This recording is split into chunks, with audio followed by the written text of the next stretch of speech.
और ग्लैमर का तड़का। सोमवार से शुक्रवार।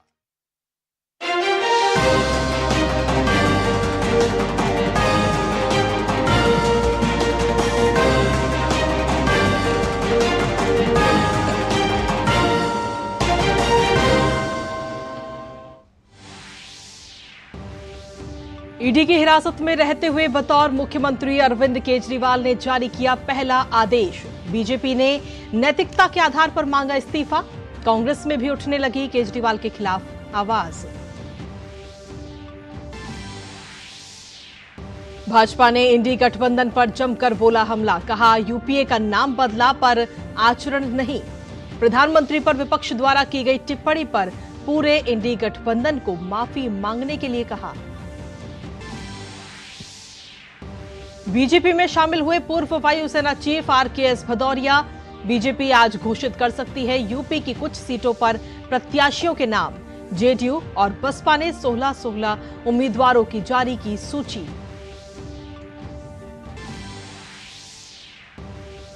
धार के भोजशाला का विवाद सुलझाने के लिए आज तीसरे दिन भी एएसआई का सर्वे जारी।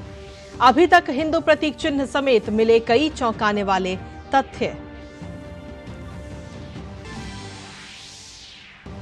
रक्षा मंत्री राजनाथ सिंह ने लेह में सशस्त्र बलों के साथ मनाई होली। जवानों का बढ़ाया हौसला। कहा आज अपने परिवार के बीच आया हूं।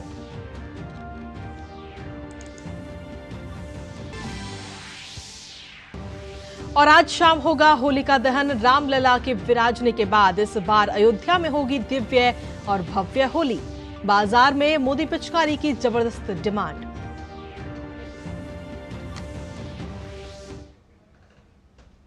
नमस्कार, स्वागत है आप सभी का। दूरदर्शन समाचार आप देख रहे हैं और मैं हूं आपके साथ कृतिका। हेडलाइंस के बाद खबरों में विस्तार से बात करेंगे, लेकिन उससे पहले दूरदर्शन के सभी दर्शकों को होलिका उत्सव की ढेरों सारी शुभकामनाएं। तो चलिए खबरों में आगे बढ़ते हैं, जहां दिल्ली के मुख्यमंत्री अरविंद केजरीवाल को लेकर सियासत लगातार तेज होती जा रही है। आज उन्होंने ईडी की कस्टडी से पहला सरकारी आदेश जारी किया है, जो जल विभाग से जुड़ा हुआ है। यानी नैतिकता की दुहाई देने वाले केजरीवाल ईडी की हिरासत में रहते हुए भी सरकार का कामकाज देख रहे हैं। इस बारे में दिल्ली की जल मंत्री आतिशी ने एक प्रेस वार्ता के जरिए जानकारी साझा की है। उन्होंने जल विभाग के लिए केजरीवाल द्वारा भेजे गए नोट को पढ़ा। केजरीवाल ने ये नोट लिखकर जल मंत्री आतिशी को पानी और सीवर की समस्या के समाधान के लिए मुख्य सचिव समेत अन्य अधिकारियों को उचित आदेश देने के लिए कहा है। वहीं दिल्ली के मुख्यमंत्री अरविंद केजरीवाल की गिरफ्तारी के बाद से लगातार दिल्ली बीजेपी हमलावर है। दिल्ली बीजेपी अरविंद केजरीवाल के इस्तीफे की मांग कर रही है। आज दिल्ली बीजेपी ने अरविंद केजरीवाल के खिलाफ विरोध प्रदर्शन किया। बीजेपी नेता वीरेंद्र सचदेवा ने कहा कि दिल्ली में अरविंद केजरीवाल भ्रष्टाचार के प्रतीक हैं और भ्रष्टाचार की होली जलाई जाना आवश्यक है। दिल्ली को भ्रष्टाचार मुक्त शासन मिले, दिल्ली को भ्रष्टाचार मुक्त तंत्र मिले, उसके लिए जरूरी है कि उस भ्रष्टाचार की होली जलाई जाए। और भ्रष्टाचार के प्रतीक अरविंद केजरीवाल हैं दिल्ली में, और दिल्ली को एक ऐसा शासन मिलना चाहिए जो भ्रष्टाचार से मुक्त हो। उसके लिए आज हमने भ्रष्टाचार की होली का दहन किया है।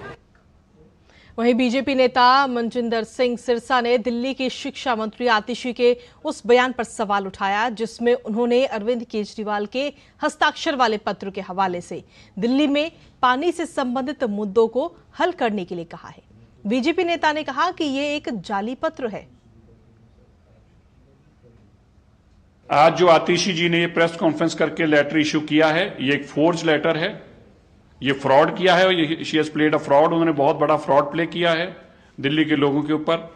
ये कहना कि अरविंद केजरीवाल जी कह रहे हैं कि दिल्ली के अंदर उनको पता चला। कब पता चला? जब ईडी की कस्टडी में। 9 साल तक नहीं पता चला। और ये कहना कि हमें उन्होंने ऑर्डर दिया है। अरविंद केजरीवाल जी मुख्यमंत्री ईडी की कस्टडी में है। मैं आतिशी जी को और आम आदमी पार्टी को बताना चाहता हूं, ये चीफ मिनिस्टर का ऑफिस है, कोई आपकी शराब का दुकान नहीं है कि जब दिल किया किसी को बोतल निकाल कर दे दी, जिस भाव ने दिल किया उसमें बेच दी। चीफ मिनिस्टर के ऑफिस एक्ट और कानून के तहत चलता है, संविधान के तहत चलता है। चीफ मिनिस्टर ईडी कस्टडी में है, वो अपनी मर्जी से कोई ऑर्डर नहीं पास कर सकते जब तक कोर्ट से उनको परमिशन ना हो। वहीं मनजिंदर सिंह सिरसा ने आगे कहा कि ईडी की हिरासत में होने के बावजूद अरविंद केजरीवाल कैसे पत्र लिख सकते हैं। ईडी की हिरासत में होने पर वो बिना कोर्ट की अनुमति कुछ भी नहीं कर सकते। उन्होंने पत्र लिखने वाले, साइन करने वाले और ड्राफ्ट करने वाले समेत इस पत्र से जुड़े सभी पहलुओं की जांच की मांग की है। केजरीवाल जी के एब्सेंस में, चीफ मिनिस्टर के एब्सेंस में ये दफ्तर किसने इस्तेमाल किया? ऑफिशियल लेटर जिस पे लिखा है office of the chief minister government of NCT of Delhi, ये किसने इशू की? ये लेटर ड्राफ्ट करने की दायित्व किसने दी? ये लेटर ड्राफ्ट किसने की? ये लेटर टाइप किसने की? और ये लेटर इशू किसने की? किस पर्पज से की? ये सारी बातें जो हैं ये बहुत इंक्वायरी का और क्रिमिनल एक कॉन्स्पिरेसी का हिस्सा है। इसलिए वहीं केंद्रीय मंत्री अनुराग सिंह ठाकुर प्रधानमंत्री पर विपक्ष द्वारा की गई टिप्पणी पर जमकर बरसते हुए नजर आए। उन्होंने कहा कि जिस तरह के शब्दों का प्रयोग प्रधानमंत्री नरेंद्र मोदी के लिए किया गया, उसके लिए पूरे इंडी गठबंधन को माफी मांगनी चाहिए। इनके एक ऐसे मंत्री ने अपनी पार्टी की महिला सांसद के सामने इतनी गंदी गाली निकालते हुए आपत्तिजनक भाषा में देश के प्रधानमंत्री और दुनिया के सर्वाधिक लोकप्रिय नेता के बारे में जो टिप्पणी की, जो शब्दों का प्रयोग किया, उसकी जितनी निंदा की जाए उतनी कम है। लोकतंत्र में ऐसी भाषा के लिए कोई स्थान नहीं है और दुनिया के सर्वाधिक लोकप्रिय नेता के लिए, देश के माननीय प्रधानमंत्री के लिए, 140 करोड़ की जनता के द्वारा चुने गए प्रधानमंत्री पर इस तरह की टिप्पणी करना ये आपत्तिजनक भी है, शर्मनाक भी है और इस पे माफी पूरे इंडी गठबंधन को मांगनी चाहिए।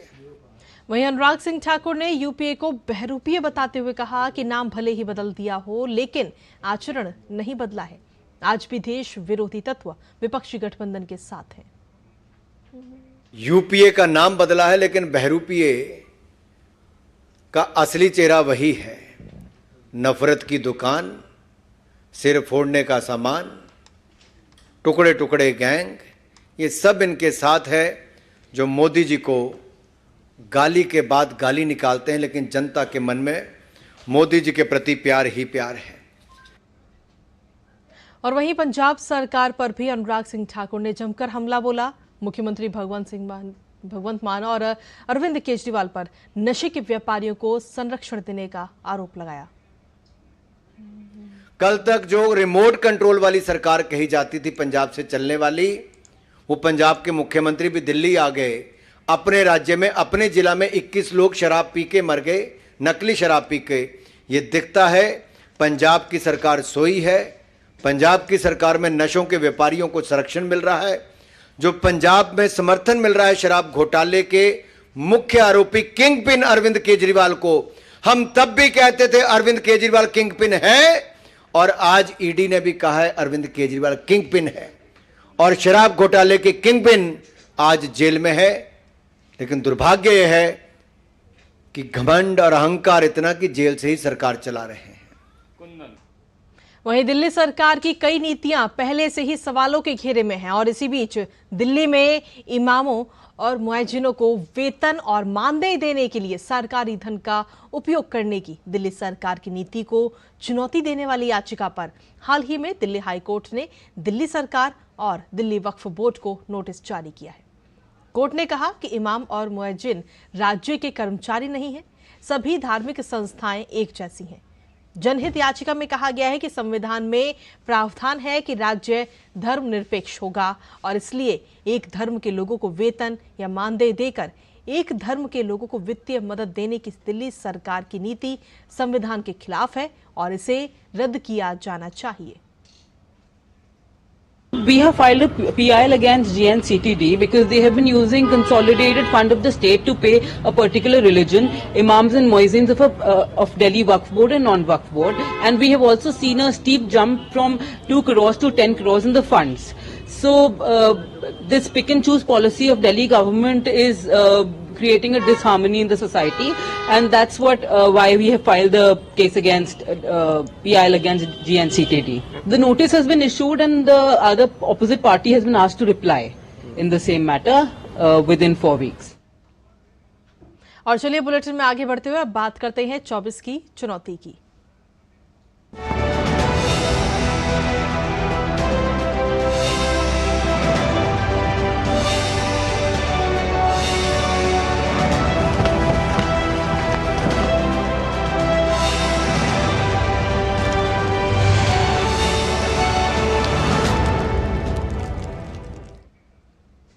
लोकसभा चुनाव के लिए बसपा ने उत्तर प्रदेश में प्रत्याशियों की पहली लिस्ट जारी कर दी है। इस लिस्ट में रामपुर और पीलीभीत समेत 16 सीटों पर प्रत्याशियों के नामों का ऐलान किया गया है। बसपा ने सहारनपुर से माजिद अली, कैराना से श्रीपाल सिंह को टिकट दिया है। वहीं मुजफ्फरनगर से दारा सिंह प्रजापति, बिजनौर से विजेंद्र सिंह, नगीना से सुरेंद्र पाल सिंह, मुरादाबाद से मोहम्मद इरफान सैफी को प्रत्याशी बनाया।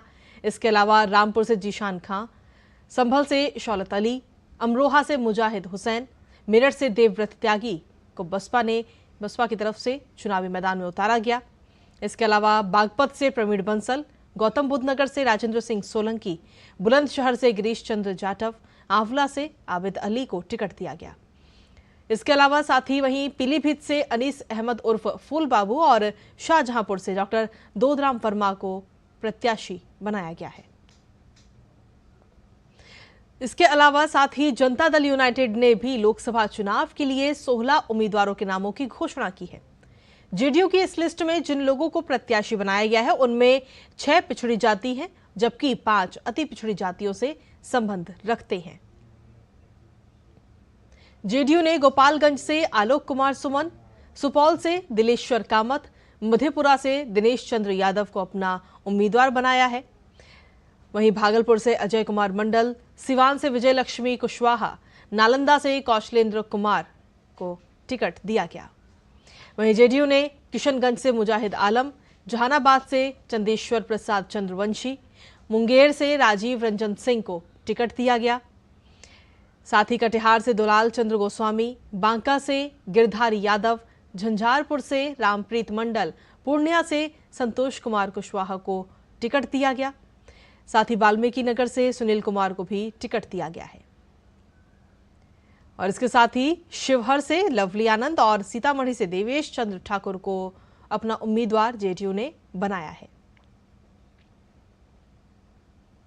वहीं जेडीएस नेता निखिल कुमार स्वामी ने बताया कि कार्यकर्ता चाहते हैं कि मांड्या सीट से एचडी कुमारस्वामी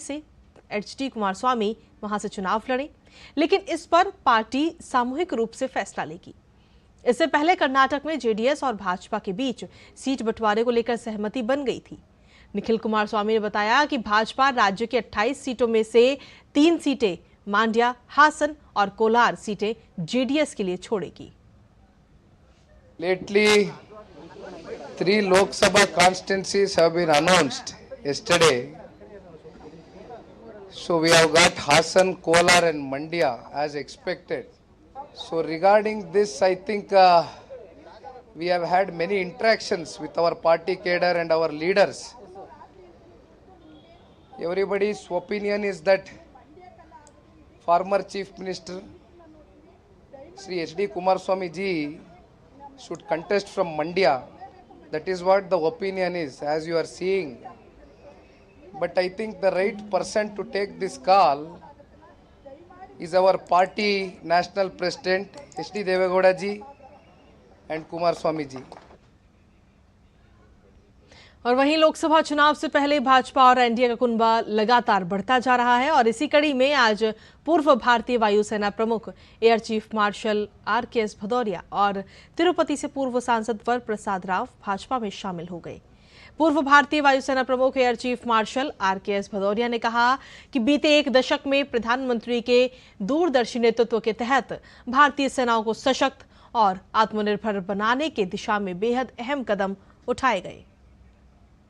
मैं बहुत भाग्यशाली रहा हूं कि अपनी जिंदगी के 40 साल से ऊपर समय भारतीय वायुसेना में देश के लिए काम कर पाया और इस दौरान आई थिंक सबसे ज़्यादा स्वर्णिम समय वो रहा है जो कि पिछले मेरी सर्विस के अंत में 8-10 साल में जो इस गवर्नमेंट के पार्टी के नेतृत्व में जो कार्य और कठोर कदम उठाए गए भारतीय सेनाओं को सशक्त करने के लिए, आत्मनिर्भर करने के लिए, उससे हमारी सेनाओं में एक नया कैपेबिलिटी तो आई है।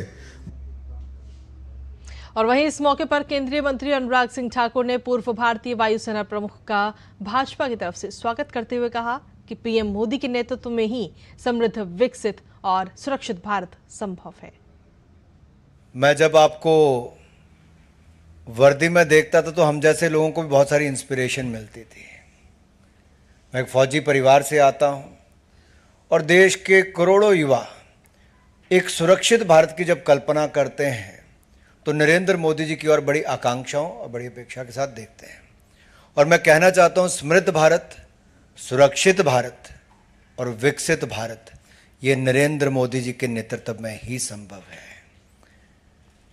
और ये विकसित भारत 2047 की जो कल्पना है वो सुरक्षित भारत होगा तभी विकसित हो सकता है।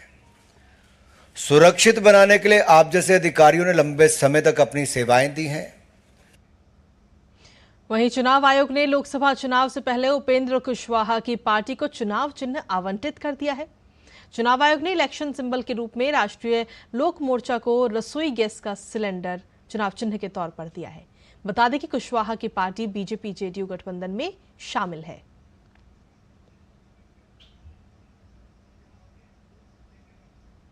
और ये थी खबरें 24 की चुनौती से जुड़ी हुई।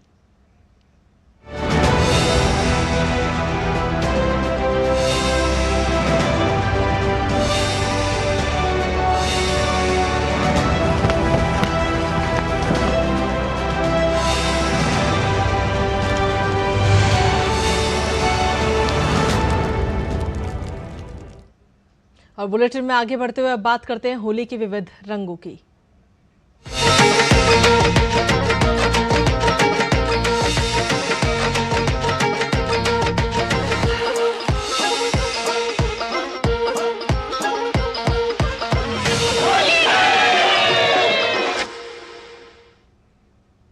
दरअसल मथुरा के वृंदावन में श्री प्रियाकांत जू मंदिर में होली उत्सव काफी धूमधाम से मनाया जा रहा है और इसमें शामिल होने के लिए बड़ी संख्या में लोग वहां पर पहुंचे हैं। होली का उत्सव मनाने के लिए दूर दूर से लोग यहां पर पहुंचे हैं जो रंगों में सराबोर नाचते गाते नजर आ रहे हैं।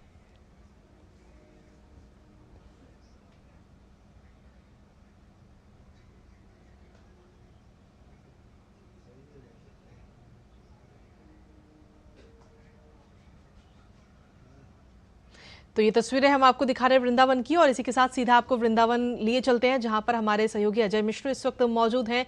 उनसे जानते हैं कि वहां पर किस तरीके के नज़ारे इस वक्त देखने को मिल रहे हैं। अजय मिश्र, सबसे पहले तो होली की ढेरों सारी शुभकामनाएं आपको और इस वक्त आप वहां पर मौजूद हैं। आपसे जानना चाहेंगे कि होली के किस सारे रंग वृंदावन में इस वक्त देखने को मिल रहे हैं। देखिए दीपिका, अगर होली कहीं पे होती है तो वो सिर्फ और सिर्फ वृंदावन में ही होती है, क्योंकि आप जानते हैं कि ये राधा रानी का गांव है और बिना राधा रानी की कृपा से कोई आ नहीं सकता। तो यमुना जी तो आपके पड़ोस से इंद्रप्रस्थ दिल्ली में भी है, लेकिन यहाँ पर यमुना रानी का स्वरूप बदल जाता है। यहाँ पर राधा रानी की कृपा से भगवान कृष्ण का स्वरूप बदल जाता है और इसलिए यहाँ पर होली का पर्व एक दिन, 2 दिन, एक सप्ताह नहीं बल्कि 40 दिनों तक होता है। और ये शुभारंभ होता है वसंत पंचमी के दिन से, जब बांके बिहारी की मंगला आरती होती है और उनके चेहरे पर गुलाल लगाया जाता है और वहीं से उत्सव की शुरुआत होती है। और ये सिलसिला पूरे 40 दिनों तक चलता है। और आप आज देखिए होलिका दहन के पवित्र दिन तक हम आ पहुंचे हैं और इस वक्त फूलों की होली का माहौल वृंदावन में चारों ओर छाया हुआ है। आपको लक्ष्मार होली पता होगी जो कि बरसाने की होती है। लड्डू मार होली आपको पता होगी, जो कन्हैया जब बरसाने जाते थे तो वहाँ की जो गोपियां हैं वो लाठियों से उनका स्वागत करती थी। इतना प्रेम है, प्रेम की नगरी है, चारों ओर इस वक्त प्रेम का ही उत्सव जो है वो वृंदावन में दिखाई दे रहा है। यहाँ पर आकर के यहाँ की रज को अपने माथे पर लगा करके ही आप महसूस कर सकते हैं कि यहाँ की रज में कितनी कृपा है। और क्यों न हो, अगर परब्रह्म परमात्मा ही यहाँ पर आकर के जीवात्मा के साथ होली खेलने का स्वांग रखते हैं, नाटक करते हैं, तो वही स्वांग, वही जीवन का, वही नाटक जीवन का उत्सव बन जाता है। और उसी उत्सव में इस वक्त यहाँ के संत जन सराबोर है। आपको याद होगा कि जो वृंदावन के यहाँ पर विधवाओं की होली होती है, फूलों की, और विश्व प्रसिद्ध है। पूरी दुनिया से शायद ही कोई ऐसा देश हो कृतिका जहाँ के लोग यहाँ पर आकर के वृंदावन की होली का रंग, यहाँ का रस समझने की, महसूस करने की कोशिश में करते हो। लेकिन किसी बिरले को ही यहाँ का जो आनंद है वो समझ में आता है। बहुत सारे लोग आते हैं और ऊपर से रंग खेल के चले जाते हैं। किसी के मन को रंगना हो आनंद के उत्सव से तो आपको वृंदावन आना होगा। और अगर भगवान कृष्ण और भगवान राधा की छवि अगर आपके हृदय को छू ली जाए तो आपका जीवन धन्य हो जाता है। तो हम किसी भी उत्सव को अपने जीवन के आनंद के साथ जोड़ते हैं और अपने जीवन को अपने जीवन को उल्लास से भरने की ये जो प्रथा है होलिका दहन की, आज सभी को इंतजार है जब आपका दहन करने के लिए होलिका दहन का उत्सव मनाया जाएगा। यहाँ पर फुलेरा नाम का एक गांव है जहाँ पर जो पंडा है वो जलती आग में चलते हैं, जिसकी चर्चा पूरी दुनिया में होती है कि कैसे उनको शक्ति प्राप्त होती है। देशों से लोग आते हैं उनके इस कौशल को देखने के लिए। तो अलग अलग जगह के अलग अलग रंग हैं, हर पूरे देश में होली होती है और कृतिका यहाँ पर हो रहा होता है। और अभी तो ये कुछ दिन चलेगा। हुरंदा जब होगा तो लोग किसी को पहचानेंगे नहीं, उठा करके लोग कोई कीचड़ में फेंक दिए जाते हैं, कोई गोबर में आपको नहाते हुए नजर आएंगे। तो यहाँ पर तो सिर्फ उल्लास ही उल्लास है। और यकीन मानिए आपको वृंदावन आना होगा यहाँ की होली को समझने के लिए। अयोध्या की होली बिल्कुल अलग है, काशी की होली, मसाने की होली बिल्कुल अलग है, लेकिन वृंदावन प्रेम की होली है, आनंद की होली है, अपने जीवन को आनंददायक बनाने की होली है और परमात्मा से जीवात्मा के मिलन की होली है। चलिए अजय, आप वृंदावन की इस खास होली का आनंद लीजिए, लेकिन साथ ही आपसे ताजा अपडेट भी हम वहां की तस्वीरों के जरिए लेते रहेंगे। फिलहाल बहुत बहुत शुक्रिया अजय, तमाम जानकारी और अपडेट्स हमारे दर्शकों तक पहुंचाने के लिए। और इसी के साथ देखा जाए तो प्रधानमंत्री नरेंद्र मोदी ने भी देशवासियों को होली की बधाई दी है। प्रधानमंत्री ने सोशल मीडिया प्लेटफॉर्म एक्स पर पोस्ट किया, जिसमें उन्होंने लिखा कि देश के मेरे सभी परिवारजनों को होली की अनेक शुभकामनाएं।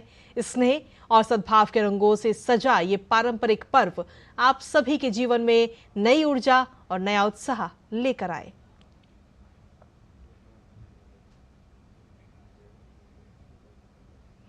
वहीं रक्षा मंत्री राजनाथ सिंह सशस्त्र बल कर्मियों के साथ होली मनाने के लिए आज लेह पहुंचे, जहां पर रक्षा मंत्री राजनाथ सिंह ने सशस्त्र बलों के जवानों के साथ होली खेली।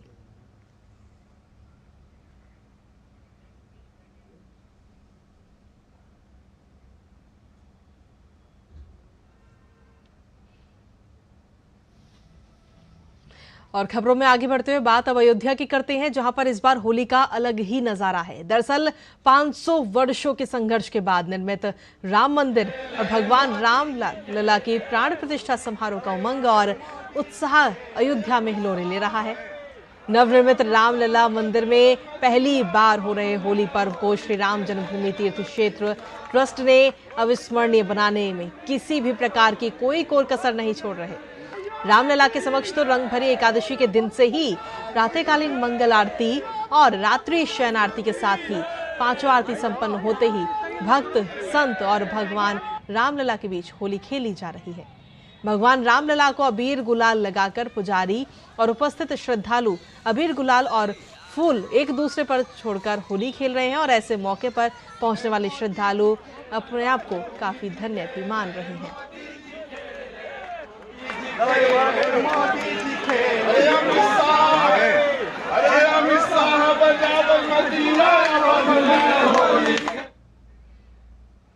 और वहीं झारखंड के कोडरमा में होलिका दहन के दौरान प्रेम और भाईचारे के साथ पर्यावरण संरक्षण का भी संदेश दिया जा रहा है। दरअसल यहां गौशाला समिति ने एक अनोखी पहल की है। होलिका दहन में लकड़ी का कम से कम इस्तेमाल कर गाय के गोबर से तैयार उपले का ज्यादा प्रयोग करने के लिए लोगों को प्रेरित किया जा रहा है। होलिका दहन को लेकर गौशाला समिति द्वारा बड़े पैमाने पर गाय के गोबर से उपले बनाए गए हैं। उपले के निर्माण के लिए एक मशीन भी लगाई गई, जिसमें 80% गोबर और 20% लकड़ी या कोयले के चूर्ण का इस्तेमाल किया जाता है। इसकी कीमत भी महज 10 रुपए प्रति किलो निर्धारित की गई है, जो लकड़ी की अपेक्षा काफी कम है। उपले के इस्तेमाल से धुएं का उत्सर्जन और जंगलों की कटाई में भी कमी आती है। और वहीं पूरे देश में होली की धूम तो मची ही है, लेकिन साथ ही इस बार प्रधानमंत्री नरेंद्र मोदी की लोकप्रियता को देखते हुए बाजार में मोदी पिचकारी, Modi bag, Modi mask launch किए गए हैं। कहीं डबल इंजन तो कहीं मोदी परिवार के स्टिकर लगाकर ग्राहकों को लुभाया जा रहा है।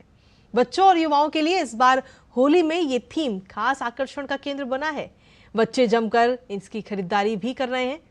इससे व्यापारियों के बीच भी जबरदस्त उत्साह देखने को मिल रहा है।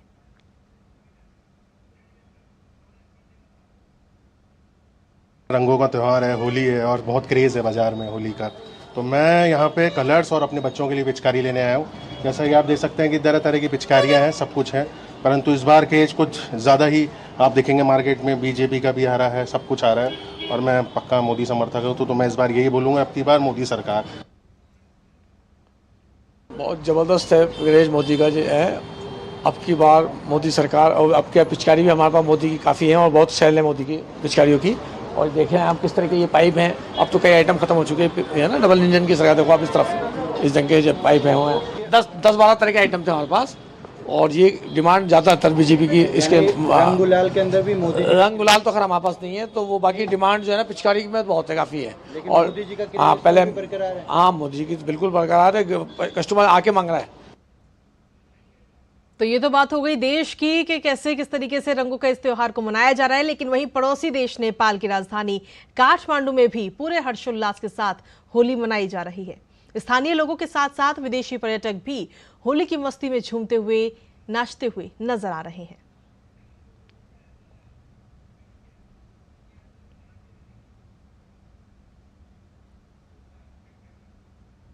और इसी के साथ फिलहाल हमारे साथ इस बुलेटिन में इतना ही। नमस्कार।